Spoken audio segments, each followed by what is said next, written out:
Candles burned in every window of Ashwell Park that evening, 200 of them at a conservative estimate, and the light they threw across the snow-covered grounds was the kind of light that appeared in paintings rather than life. The ballroom held 3 chandeliers, each one hung with Austrian crystal, and beneath them moved the finest assembly Derbyshire had produced in a decade, viscounts and their expected daughters, a marquess who had traveled 4 hours in poor weather, a retired general whose medals caught the candlelight with each turn, and a rotating current of gowns in ivory and pale gold, and the precise shade of blue that the London fashion papers had declared necessary that winter. The music was faultless, the flowers were arranged with the precision of a military campaign. The supper would be served at 10 o'clock, and not a single element of it would be left to chance.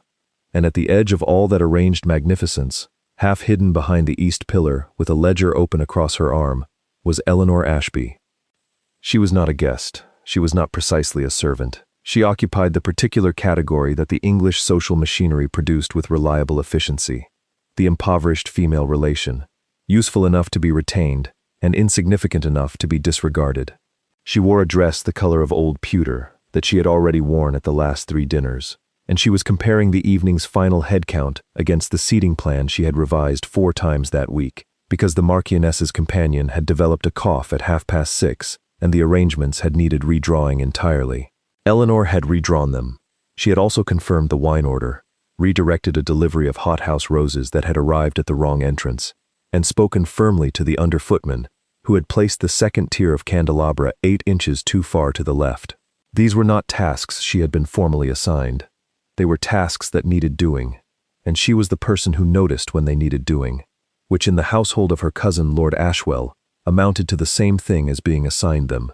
The Duke of Ardenmere arrived at 8:30. Eleanor noted his arrival the way she noted most things, without looking up from the ledger, but with complete attention.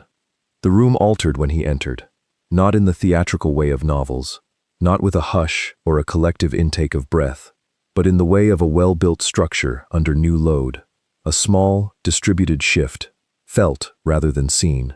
Heads turned, conversations broke off, and resumed half a beat later.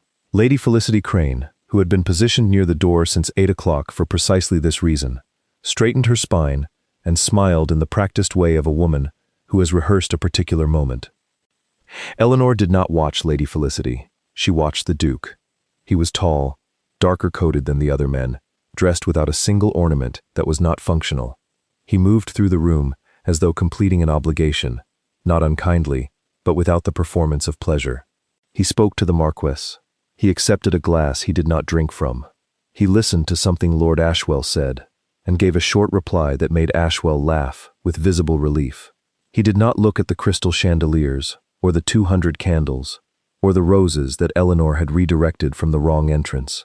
He looked at the room the way a man looks at a building he is considering purchasing, measuring rather than admiring.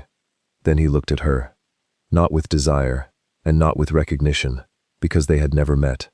He looked at her with the particular stillness of someone who has identified something that does not fit the established pattern, and has decided, quietly, to find out why. She was standing with a ledger in the middle of a ballroom during a ball. He registered this. He held her gaze for 2 seconds, 3, and then Lord Ashwell touched his elbow, and the Duke turned away, and Eleanor returned to her head count, and the evening continued around her as though nothing at all had happened. She had learned not to count on things that merely looked like recognition. Eleanor's mother had died when Eleanor was 11, in the quietly efficient way that women without sufficient funds tended to die, from an illness that was not, in itself, fatal, but that required a kind of sustained care that the Ashby household could not sustain. Her father, Thomas Ashby, had been a barrister of moderate competence and considerable warmth, and he had survived his wife by 6 years, before dying himself of something the doctor named as the heart, and Eleanor understood as grief made physical. He left her the contents of the house on Merton Street, which amounted to 1,200 volumes of law and history, a collection of maps he had been assembling since his 20s, and debts that took his solicitor 3 months to fully enumerate. She was 19 when she arrived at Ashwell Park with a single trunk, and the letter her father had written to his cousin Lord Ashwell, which she had not read before sealing, but suspected she had correctly understood, from his face when he wrote it. The letter had asked Ashwell to provide his daughter with a place in the household. Ashwell, a decent man, under considerable management from his wife, had agreed. Eleanor had understood, within the first week, exactly what kind of place was on offer. Not a room at the family table, though she ate there when guests were absent. Not a salary, though she received an annual dress allowance of £30 that had not been reviewed since she arrived. What she had been given was function, and Eleanor, being Eleanor, had taken that function and expanded it with the precision of someone fitting stone into an arch. She had begun by organizing the household accounts, which had not been properly kept in 4 years, and showed a recurring discrepancy in the quarterly food expenditures that amounted to £11 annually, being paid to a supplier who no longer delivered. She found it, she corrected it. She said nothing about having found it, because she understood the social mechanics well enough to know that naming what she had done would cost more than the £11 was worth. In her first 3 years at Ashwell Park, she renegotiated the wool merchants' contracts, reducing the estate's annual outlay by £40 without reducing the quality of supply, simply by reading the contracts against the actual delivery records and identifying where the weighing calculations had drifted in the merchant's favor. She organized the household library into a usable system. She managed the correspondence during Lady Ashwell's 2 extended illnesses, which meant managing the estate's social obligations, which meant drafting letters on Lord Ashwell's behalf that he read, approved without amendment, and signed as his own. She sat in on 3 creditor meetings at Lord Ashwell's specific request. He found the conversations distressing and found Eleanor's presence steadying, and in the 3rd one, she had quietly presented a counter-proposal to the creditor's representative that reduced the quarterly payment schedule by 15% by restructuring the collateral arrangement, which the solicitor had not thought to suggest, and the creditor's representative had accepted because it was mathematically sound. Lord Ashwell had thanked her, in his habitual way, by patting her on the shoulder and saying she was a clever girl. His wife had thanked her by not remarking on her dress allowance. 5 years had become 6. 6 had become 8.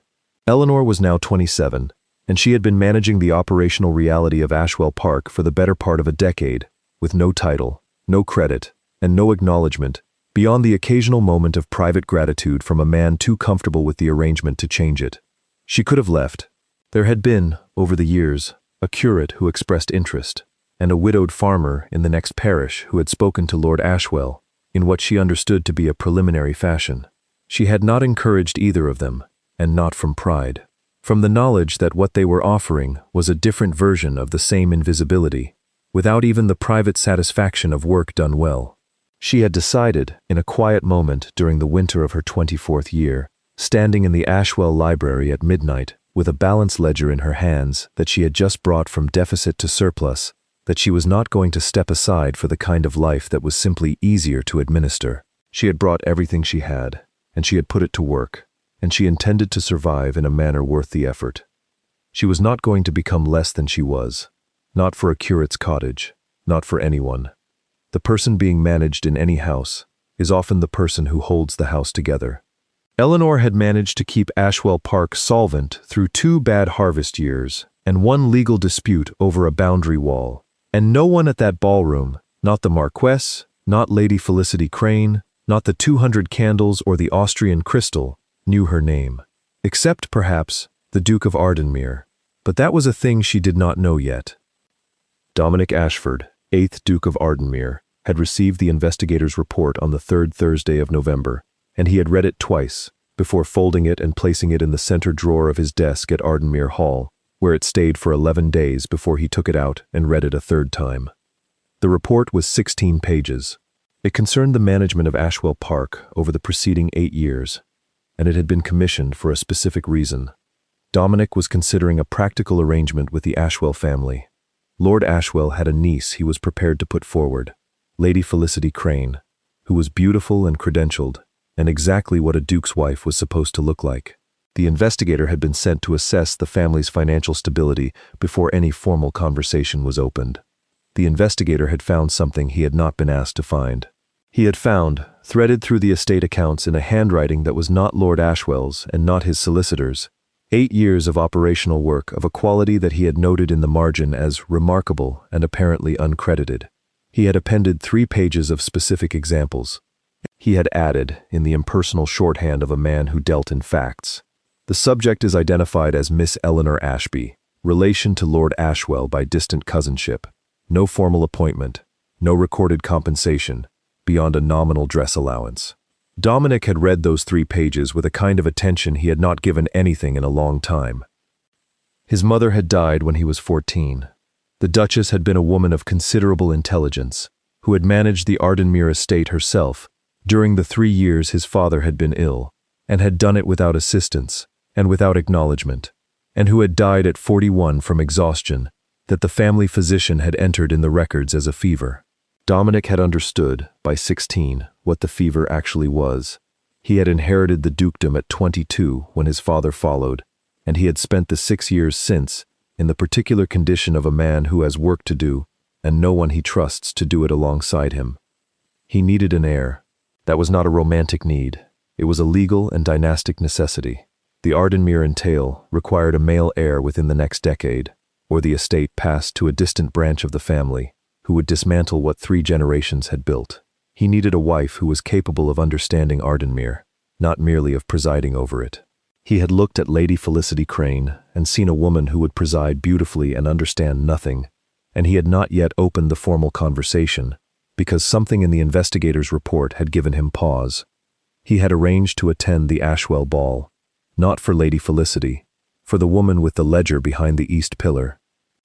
He had stood in the ballroom for 40 minutes before she looked up, and in those 40 minutes, he had watched her redirect a footman who had positioned himself in front of a fire exit, smooth over a seating confusion that arose when 2 guests arrived simultaneously, for the same chair, and conduct a precise and apparently invisible adjustment to the wine service that resulted in the correct vintage being opened 4 minutes before it would otherwise have been requested. She had done all of this without drawing a single pair of eyes in her direction. She had looked up when he looked at her, because she was the kind of person who noticed when they were being watched. She had held his gaze for 3 seconds, with the expression of a woman who had catalogued him, and returned to her work. He had made his decision in the way he made most decisions, quietly, completely, and without announcing it. The following morning, he sent a note to Lord Ashwell, requesting a private meeting. The morning after that, he met with his solicitor and reviewed the current state of the Ardenmuir estate accounts, with specific attention to what he called the operational gaps, the household management, the tenant negotiations, the quarterly creditor reviews, that his steward managed adequately, but without distinction. The morning after that, he stood in the corridor outside the morning room at Ashwell Park at 7 o'clock, because he had learned, from the investigator's supplementary notes, that Eleanor Ashby began her working day there at 7 o'clock, and he had wanted to hear how she worked before he said anything at all. He stood there for 20 minutes.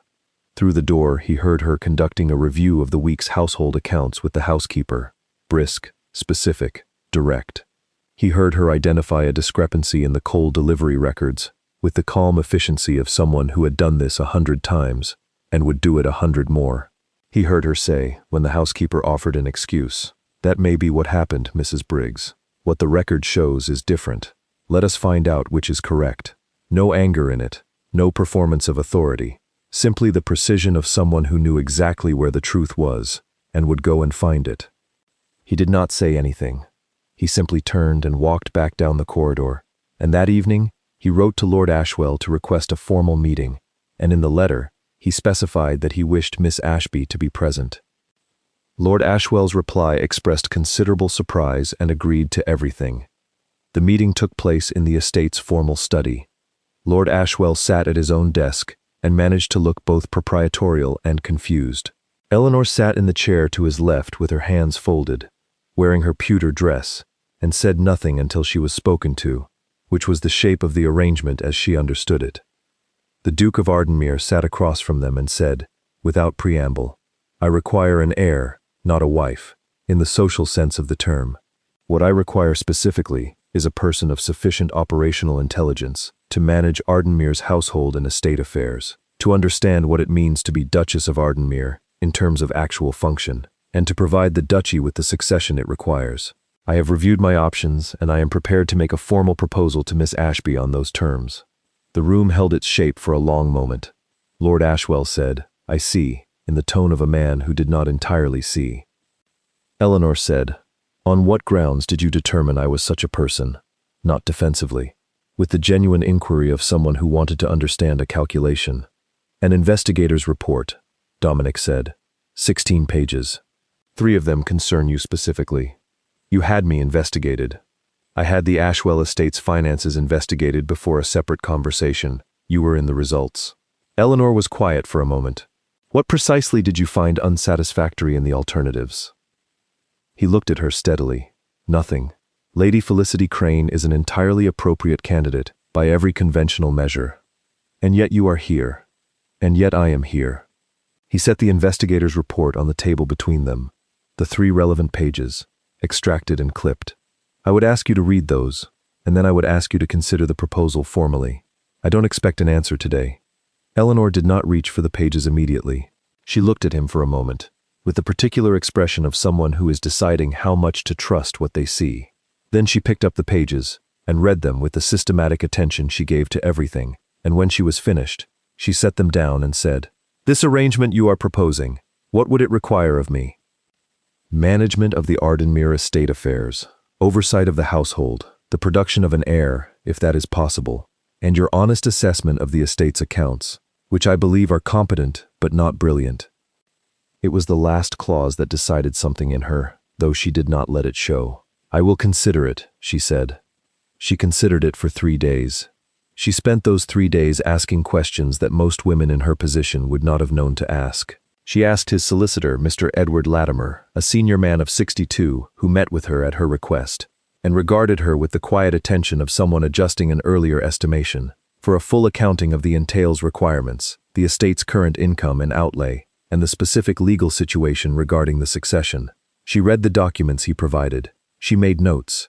She identified, in the Ardenmere accounts that Latimer shared as a preliminary matter, a recurring pattern in the tenant farm revenues that suggested the quarterly collection schedule was costing the estate approximately £320 annually in delayed payment penalties and uncollected arrears, a pattern that had been in place for 6 years and that no one, apparently, had read carefully enough to see. She presented these notes to Latimer at their second meeting, not as a demonstration, but as a practical matter. He looked at the notes for a long time, then he looked at her. "The Duke will want to see this," he said. "That depends on whether I accept his proposal," she said. Latimer smiled, briefly and without warmth, but without condescension either. "Quite right," he said. She accepted on the 4th day. She sent a note to Dominic that said, "I have considered your proposal. I am prepared to accept it on the following additional terms," and then listed 4 clauses she had drafted herself, including one that specified her formal role in the estate's management, with title and authority, rather than the informal function she currently occupied at Ashwell. The note was 3 paragraphs, and entirely without sentimentality. He sent back a single line, "All 4 clauses accepted. My solicitor will draft accordingly." She pressed one hand briefly against the wall of the morning room after she read it, and then she picked up her household list and went back to work. Ardenmere Hall was 40 minutes north of Ashwell Park, set into a shallow valley that managed the weather the way good architecture managed noise, not by eliminating it, but by reducing it to something habitable. The house itself was Georgian, squared at the corners, severe in proportion, and larger than Eleanor had prepared herself for, despite having read its dimensions in the estate documents. She arrived on a Tuesday in early December with her single trunk and the 1,200 volumes she had inherited from her father, which had required a separate conveyance and which Dominic, when informed of them, had arranged without comment to have shelved in the library. The housekeeper, Mrs. Agnes Moore, met her at the door with the careful expression of a woman who had decided nothing yet. She was 60, spare, with the hands of a person who had managed a large household for 30 years. She showed Eleanor every room that mattered, the kitchens, the linen stores, the account room, the corridor between the servants' hall and the steward's office, and in each one, Eleanor asked 2 or 3 precise questions that Mrs. Moore answered with increasing attention. By the time they reached the account room, the housekeeper's expression had shifted to something that was not warmth but was the precursor to it. "The quarterly coal contract," Eleanor said, reviewing the folder she had been handed. "Who negotiated this?" "The steward, Mr. Graves. 3 years ago. The rate per hundredweight has been fixed, but the delivery schedule means we take possession in the shoulder months, when the rate is lowest, but our storage capacity is highest, and then purchase supplementally in peak months at open market prices. If we restructure the delivery schedule to front-load the winter allocation, we save the supplemental purchase cost entirely. She looked up. I will need to speak to Mr. Graves. Mrs. Moore said, Yes, Your Grace. And then she paused, and something crossed her face that was specific and unperformed. He will listen to you, she said. He is a practical man. It was not an assurance that had been asked for. Eleanor understood it for what it was. The first genuine welcome she had received inside these walls. And she received it as such, without making more of it than it was. The person who made the cold delivery adjustment unnecessary before Eleanor had time to raise it with Graves was, in fact, Eleanor herself, who rewrote the contract terms over 2 evenings and presented the revised document to Dominic on the 3rd morning, alongside a 1-page summary of the estimated annual savings. He read it. He approved it without amendment. He said, Latimer mentioned you had found something similar in the tenant collection schedule. A different structural problem, same pattern of accumulated small inefficiencies. She handed him a second document. The revised collection schedule is here. The arrears recovery plan is attached. He looked at the documents for a long moment. You have been here 4 days. 5, she said. I worked on Sunday. He did not smile exactly, but something in his face adjusted by a fraction. The estate receives you well, he said, which was not quite what he meant, and both of them understood this.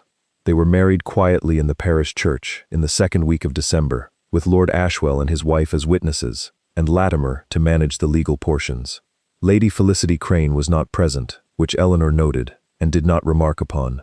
Dominic said his vows in the level tone of a man completing an obligation, and Eleanor said hers in the same register, and afterward they walked back to Ardenmere Hall through 6 inches of new snow, and drank the cook's hot chocolate in the morning room, and Dominic said, The estate is yours to manage as you see fit, within the parameters we discussed. Thank you, Eleanor said. It was not a gift, it was a practical arrangement. I am aware. I was thanking you for the clarity. She set down her cup. The 4th clause I included in my acceptance, the one specifying my formal designation as co-manager of estate affairs. I want it understood, not simply filed. It will be understood.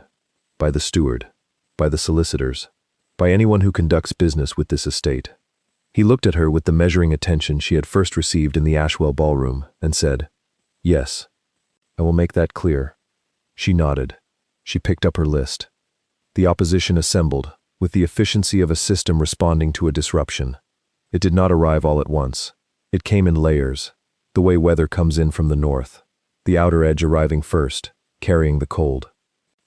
The first layer was social. Lady Felicity Crane called at Ardenmere Hall in the 3rd week of December with 2 of her particular friends, and she was received in the drawing room with every courtesy that the season required. Lady Felicity was as beautiful as advertised, and she wore her beauty the way she wore her gown, with the assurance of someone who has been told, repeatedly, that what they have is exactly what is required. She inquired after Eleanor's comfort at Ardenmere. She commented, with a warmth that had a precise sharp edge beneath it, that the house must feel very large to someone accustomed to Ashwell Park. She said she hoped Eleanor would not find the social responsibilities overwhelming. Eleanor said that she had been managing the social responsibilities of a country estate for 8 years and expected to manage these with comparable efficiency. Lady Felicity smiled. Of course, though managing a ducal household is rather different from managing a cousin's arrangements, is it not? In scale, yes. In principle, no.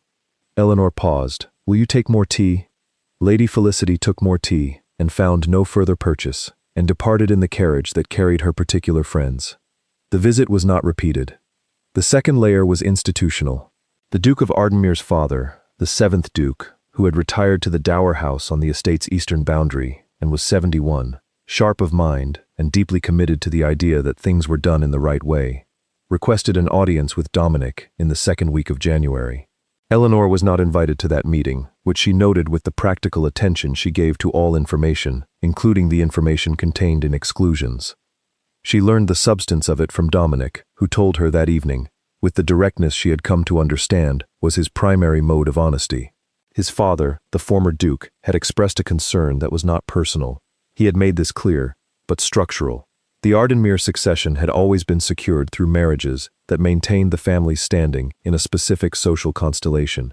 Dominic's choice, however practically motivated, disrupted that constellation. The former Duke wished it noted that he was not opposed to Miss Ashby, to Eleanor, in any personal sense, but that he considered the match a precedent with implications. "What did you say?" Eleanor asked.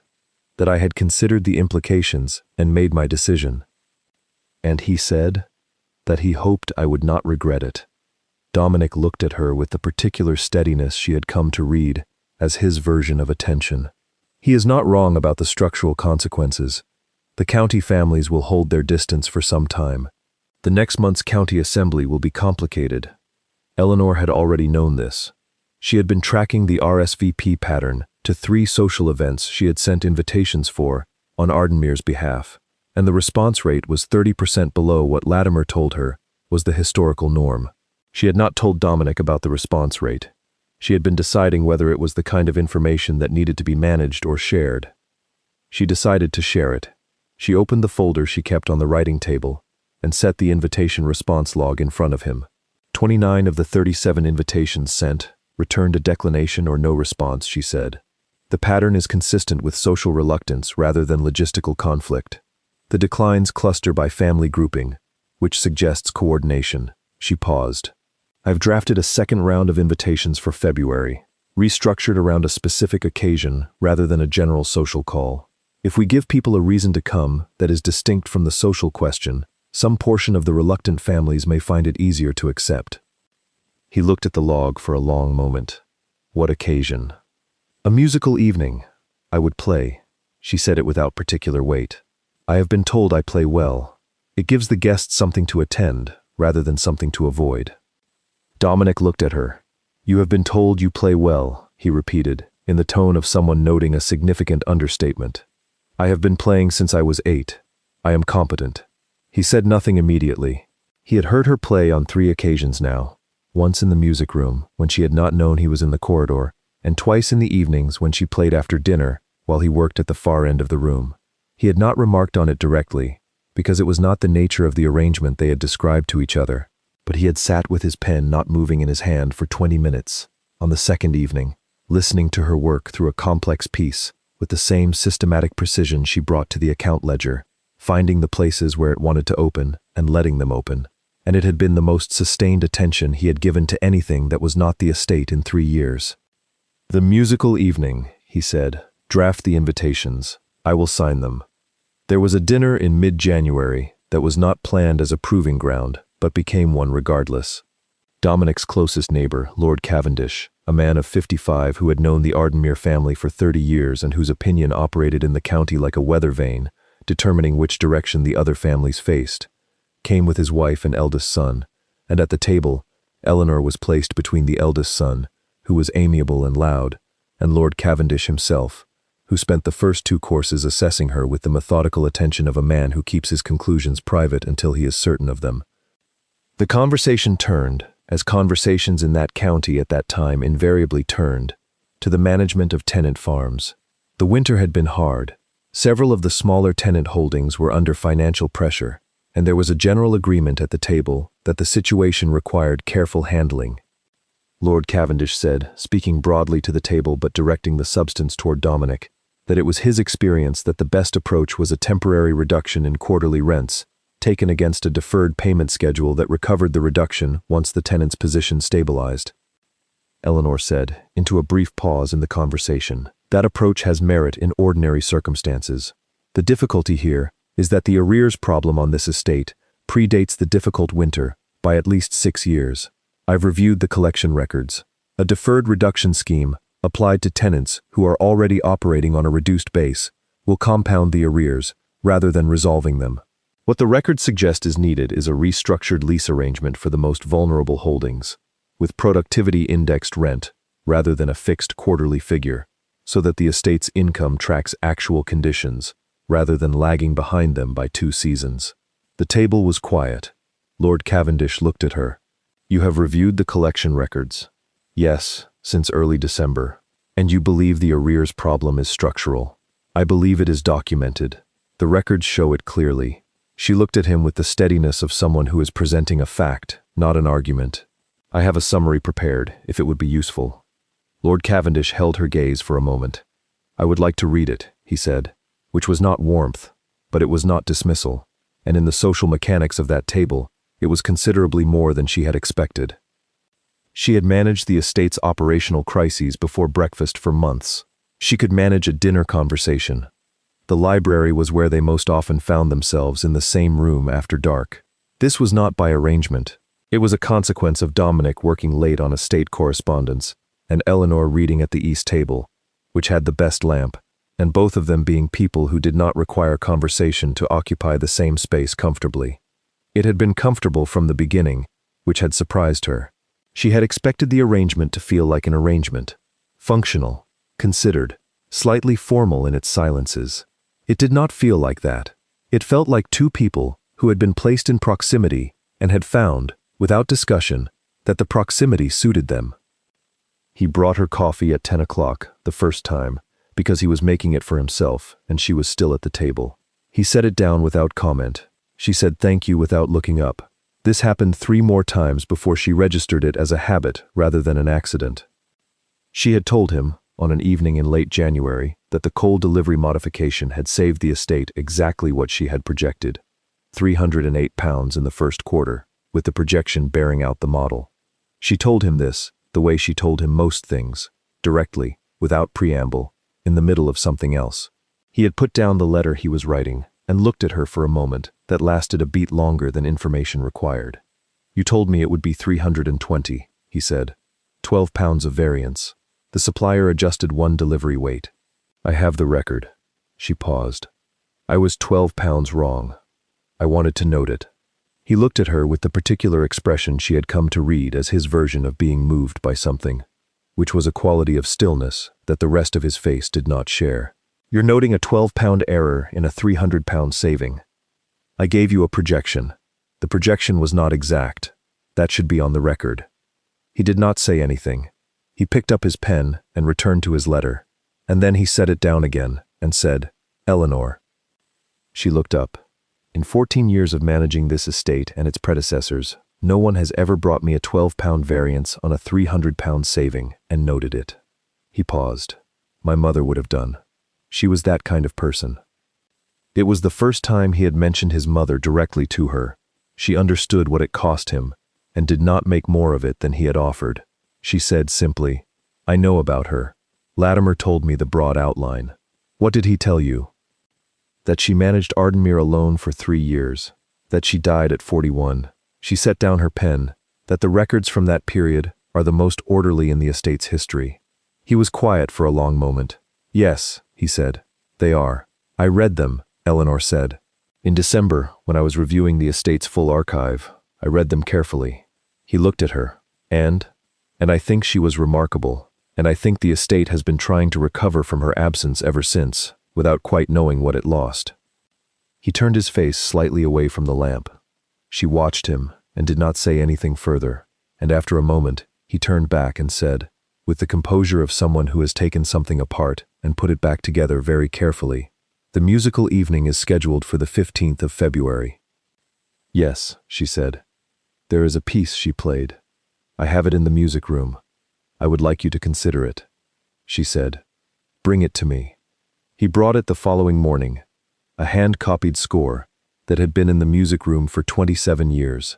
She sat at the piano and worked through it once, slowly, finding its shape, and when she looked up, he was in the doorway with his coat still on, watching her with the expression of someone who had not expected to be where he was. His cravat was slightly crooked. It had been crooked for the better part of 40 minutes, which she had noted and not said anything about, but she said something now. Your cravat has been crooked since before breakfast. She stood and crossed to him and straightened it with the efficient hands of a woman who had managed the small dignities of other people's houses for 8 years, and she was close enough to him to feel the particular quality of stillness that moved through him like a note played in a register she had not encountered before. She stepped back and said, I will play the piece on the 15th. Yes, he said, and then, after a pause, thank you. She was not sure which thing he was thanking her for. She did not ask. The musical evening on the 15th of February brought 41 guests. This was not the full county assembly, but it was 32 more than any Ardenmere social event had attracted in the preceding 3 months, which Latimer noted in his quiet way was a significant reversal of the pattern. Lord Cavendish came with his wife and eldest son. 3 of the families who had declined the original December invitations accepted. The former Duke, Dominic's father, who had been conducting his assessment in the methodical way of a man who has learned not to rush his conclusions, sat in the front row of chairs with the settled attention of someone who has decided to observe rather than judge. Eleanor wore the only evening gown she owned that was not the pewter dress, a dark blue that had been made for a dinner 4 years ago, and was therefore not quite the current fashion, and she did not alter her manner on account of it. She played for 40 minutes. She began with 2 pieces that were technically demanding and accessible enough to read clearly in a drawing room setting, pieces that told anyone who understood music that the person at the piano was serious. She played the 3rd piece, the piece that had been in the music room for 27 years, last. The room held its quiet through all of it, not the polite quiet of an audience enduring an obligation, but the attentive quiet of people who have been given something worth listening to. When she finished, she sat for a moment with her hands in her lap, and then she stood and turned to the room. Lord Cavendish, in the 3rd row, was looking at her, with the expression of a man who has moved a calibration point and knows it. The 3 families who had initially declined were present and attentive. Lady Felicity Crane had not accepted the invitation, which Eleanor had noted and understood as the conclusion of a particular chapter. And the former Duke, the 7th Duke, the father, was looking at her with an expression that she had not expected and that she registered quietly, without showing that she had registered it. He was looking at her the way a man looks at something that has corrected a conclusion he held with some certainty. He was not smiling. He did not speak to her that evening, except to say, when she crossed near him during the supper hour, in a voice that was low and contained, and entirely without warmth, but equally without contempt, "My daughter-in-law plays well." And then he turned and spoke to Lord Cavendish. It was not a retraction, it was the acknowledgement of what he had seen, delivered in the only way he knew how to deliver it, and Eleanor received it as such. The institutional opposition recalibrated, slowly, with the grinding precision of an old machine accepting new tolerances. The formal inquiry arose in March, from a direction Eleanor had not anticipated and Dominic had suspected, but not named to her. A consortium of investors connected to a long-standing Ardenmere financial arrangement. A development project on the estate's northern boundary that had been contracted 9 years earlier under the previous management, raised a dispute over the original contract terms. They claimed the arrangement entitled them to a revenue share on the estate's tenant income from the northern parcels, a claim that, if upheld, would cost Ardenmere approximately £800 annually and would expose the estate to back payments over the 9 years of the arrangement. Dominic's solicitor advised that the claim had surface plausibility. The original contract had been poorly drafted. The investor consortium's legal representative was practiced and organized. Eleanor asked to see the original contract. She asked to see the full file of correspondence accompanying it. She sat in the account room with those documents for 2 days, working through them with the systematic attention she had given to everything from the Ashwell coal delivery to the Ardenmere tenant collection schedule, and she found what she was looking for on the afternoon of the 2nd day. The original contract had a poorly worded clause on revenue participation. The investor consortium's reading was plausible because the clause was imprecise, but the correspondence file contained, in a letter from the then estate solicitor to the consortium's original principal, a written clarification of that clause's intent that was unambiguous, specific, and had been acknowledged in writing by the consortium's principal himself. The acknowledgement was dated 6 weeks before the consortium's current representative claimed the clause meant something different. 41 words, in a letter 8 years old, in a handwriting that required 3 readings to parse, because the then solicitor had written quickly and not always clearly. She had found them because she had read everything, including the letters that had not been indexed and filed at the bottom of a folder that had not been opened in the intervening years.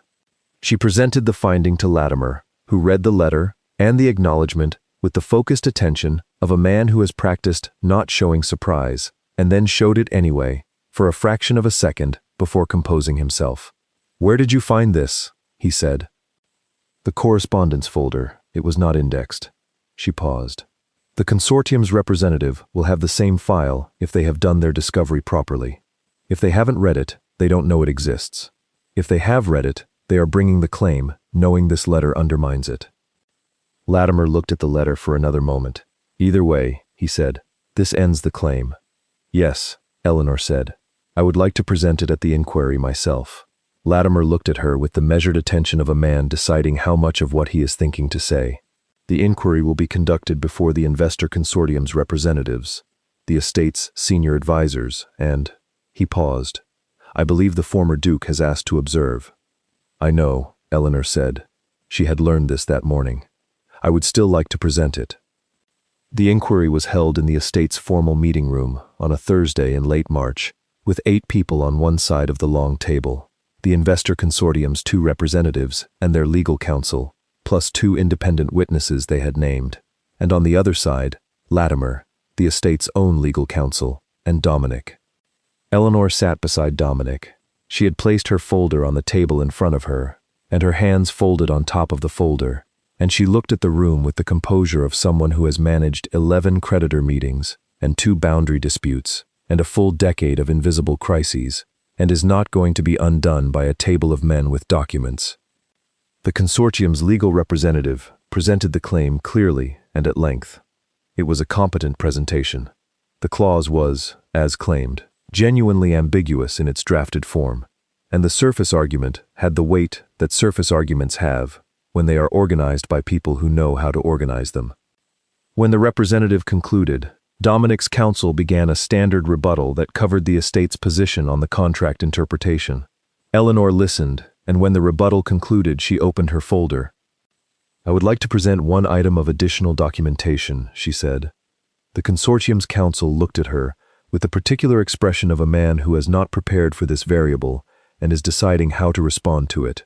He said, in the tone that the system reliably produced for this moment, I was not aware the Duchess was serving as counsel. She is not, Latimer said. She is the estate's primary accounts manager and has conducted the full discovery review. She has identified a document in the file. Eleanor set the letter on the table. She set the acknowledgement beside it. She looked at the consortium's representative and said, This letter, dated the 14th of March, 1812, is from your consortium's original principal, Mr. James Carver, to the then estate solicitor. It acknowledges, in specific written terms, that the revenue participation clause applies exclusively to the development income from the Northern Boundary Project and explicitly excludes tenant farm income from the relevant parcels. The acknowledgement is signed by Mr. Carver and dated in his hand 6 weeks before the project formally commenced. She paused. I can read it into the record, if that would be useful. The room was quiet, not the theatrical quiet of a dramatic pause, but the particular quiet of a room in which a working assumption has just been removed from the structure, and the structure is resting on what remains. The consortium's legal counsel looked at the letter. He looked at the acknowledgement. He looked at the counsel beside him in the way that revealed, without his intending to reveal it, that he had not read this letter before. He had not indexed it. He had built his claim without knowing the letter existed. The document will need verification, he said. Naturally, Eleanor said, the handwriting can be compared against the consortium's original signed agreement, which I believe you have in your file. The paper is consistent with a state letterhead from that period, which is documented in the archive. I am happy to provide supporting reference for either verification. She looked at him steadily. I intend to be here as long as the inquiry requires. The consortium's representative, the senior man, not the counsel, looked at the letter for a long moment. He was a practical man, and practical men understand when a position has been removed from under them. He said quietly to his counsel, something that Eleanor could not hear. Latimer heard it. He glanced at her with an expression that contained, very briefly, something warm. The former Duke, who had been sitting at the far end of the room in the observer's chair he had requested, was watching her. He had been watching her since she opened the folder. He watched her now as the consortium's counsel began the process of acknowledging that the verification process was, under the circumstances, a formality. The claim was withdrawn by end of day. The formal papers were signed the following Tuesday. Dominic had said nothing during Eleanor's presentation. He had sat beside her with the contained stillness of a man who has made a decision he is watching justified. And when the room began its adjustment, the quiet rearrangement of positions, the consortium's counsel gathering his papers, the witnesses exchanging a glance, he had done something that Eleanor registered with the precision of someone who registers everything and rarely shows it. He had picked up her hand from the table, where it rested beside the closed folder, and held it for a moment that the room could see. Not dramatically, not with the performance of a declaration, with the specific, deliberate weight of a public act chosen because it was right, not because it was required. She did not pull her hand back. She let it rest in his for the duration of that moment, and then the room required their attention, and they returned to it. The room was changed. She could feel it as clearly as she could feel the letter she had recovered from an unindexed folder, the specific texture of a thing that had been one way and was now different. The former Duke came to the morning room the following morning, unannounced, which was unusual enough that Mrs. Moore sent a footman ahead of him at a walk that was nearly a run. Eleanor received him in the morning room, because that was where she was, at 7 o'clock, reviewing the week's accounts. He sat in the chair across from her writing table without waiting to be invited, and he looked at the account books open on the table with an expression that she now recognized as his working face, the expression he used when he was assessing something without wanting to show the assessment. "The Northern Boundary Project," he said. "I signed the original contract." "Yes," Eleanor said. "I know. The solicitor at the time was not careful." He paused. "I was not careful about how careful he needed to be." Eleanor waited. "The letter you found," the former Duke said. "It was in an unindexed folder." "Yes." "You read everything in the file." "Yes." He was quiet for a moment. He looked at the accounts on her table, and then at her, with an expression that was not warmth. She did not think warmth was available to him, or perhaps it was available only in very specific conditions that she had not yet identified. But that was, she recognized, acknowledgement. The acknowledgement of someone who has held a position and is revising it without announcing the revision. "My son has made a practical decision," he said. "He has maintained that throughout." He paused again. "I suggested to him in December that practicality was insufficient grounds for the arrangement." "I know," Eleanor said. He looked at her directly. "I was not accounting for the complete picture," he said. It was 4 words of admission, delivered in the manner of a man who had never admitted much, and was not going to change the manner now. He stood. "The accounts," he said, with a gesture toward the books on her table. "They are in good order?"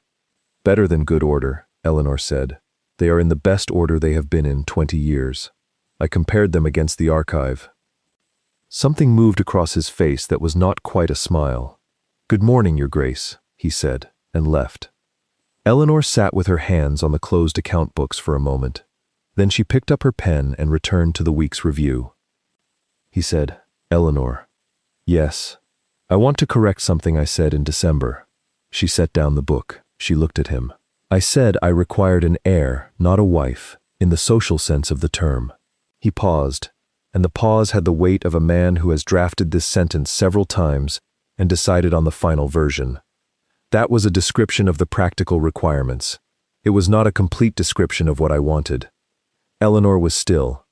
"Not because it is convenient or appropriate or fitted the requirements my position imposes," he said, "but because you brought a 12-pound variance to me on a 300-pound saving, and you played my mother's composition without being asked to make it mean anything, and you sat in that inquiry room for 4 hours with a letter in a folder, and did not once look as though you expected rescue. Because you are the only person in 8 years who has made Ardenmere feel like it is being managed by someone who understands what it is." He paused. "I am asking you, separately from the contract and the entail and the practical requirements, to stay." Eleanor looked at him for a long moment. She thought about it completely, the way she thought about everything, fully and without rushing the conclusion. She thought about the 1,200 volumes in the library that had found more shelf space than she had ever given them. She thought about the unindexed folder in the archive, and the coal delivery schedule, and the letter he had brought her in the morning, the score, in his mother's copy, that she had played on the 15th of February. She thought about the hand he had picked up from the table in front of 8 people and held. "I am already staying," she said. "But yes." He stood. He crossed to the east table and stood before her and took her hand, not the gloved hand of a social occasion, but her hand, the one that had held the account books and the letter and the pen that had corrected the coal contract, and he bent and kissed it with the specific gravity of a man who has chosen this and is letting her see that he has chosen it. She put her other hand briefly over his. The rain continued on the windows. Neither of them said anything else that needed saying. Their son was born the following February, on a morning when snow lay 6 inches deep on the Ardenmere grounds, and Mrs. Moore had been awake since 3 o'clock, and Dominic had stood outside the bedroom door in the posture of a man who intends to hold himself together and is not entirely succeeding. The boy was named Thomas, for Eleanor's father, and Ashford, as the succession required, and he arrived in the world with the specific quality of lungs that the midwife described as excellent, and that Eleanor, exhausted and entirely present, heard as the most functional sound she had ever registered. Dominic came in and sat at the edge of the bed and looked at the child in her arms with the particular expression she had learned to read as his version of being overwhelmed by something, a quality of stillness that the rest of him did not share. He put one hand very gently on the child's head. He did not say anything for a long moment. "Thomas," Eleanor said. "Thomas," he repeated, and then, in a tone she had not heard from him before, which was the tone of a man who has been given something he did not know he was missing, "He has your hands. He has your eyes," she said. "He will be difficult to manage." Dominic looked at her, and the expression on his face was the one she had seen in the inquiry room, and in the library, and in the morning room, on a November morning when she had straightened his cravat and stepped back, the expression of a man who is watching something he regards as irreplaceable. "You have managed worse," he said. She had. She had managed 8 years of invisibility and 2 bad harvest seasons, and a consortium of investors who had built a claim on an unread letter. She had managed an estate that had been trying to recover from its best manager's absence, and a husband who had described himself as requiring an heir and had meant, as she had understood from approximately the 3rd week, considerably more than that. The reforms Eleanor introduced to Ardenmere's tenant management structure became, over the following 6 years, a model that 4 neighboring estates adopted formally, and 2 others replicated in practice.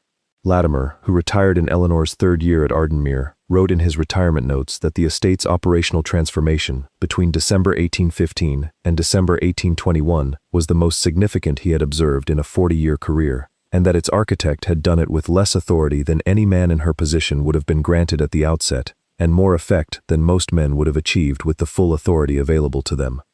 He did not send this note to Eleanor. He sent it to Lord Cavendish, who showed it to 3 people, who were the 3 people that needed to know. Eleanor's annotated account system, the full ledger structure with its cross-reference delivery records and indexed correspondence files and productivity-indexed rent calculations, was formally documented at Latimer's request and copied to the estate management practice of the regional solicitor's office, where it was used as a teaching document for the next decade and a half. Her name was on the cover.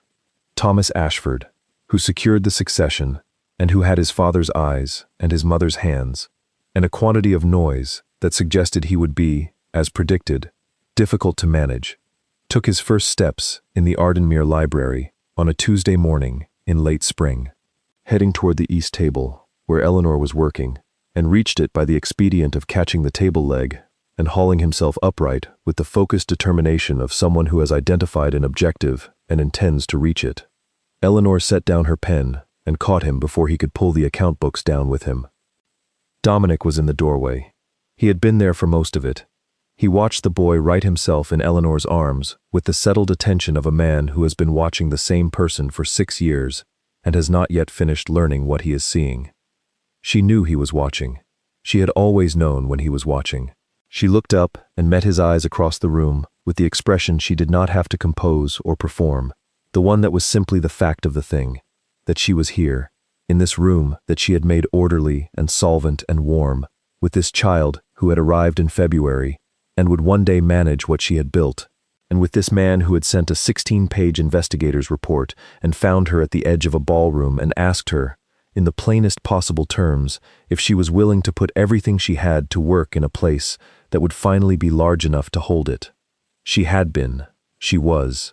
She looked at him, and she did not have to say anything, and the morning light came through the east window of the Ardenmere library and fell across the account books and the child and the man in the doorway, and the story that had begun with 200 candles and a pewter dress and a ledger that no one else had thought to read, settled, at last, into its final and quiet truth. She had always been this person. The world had simply, finally, looked.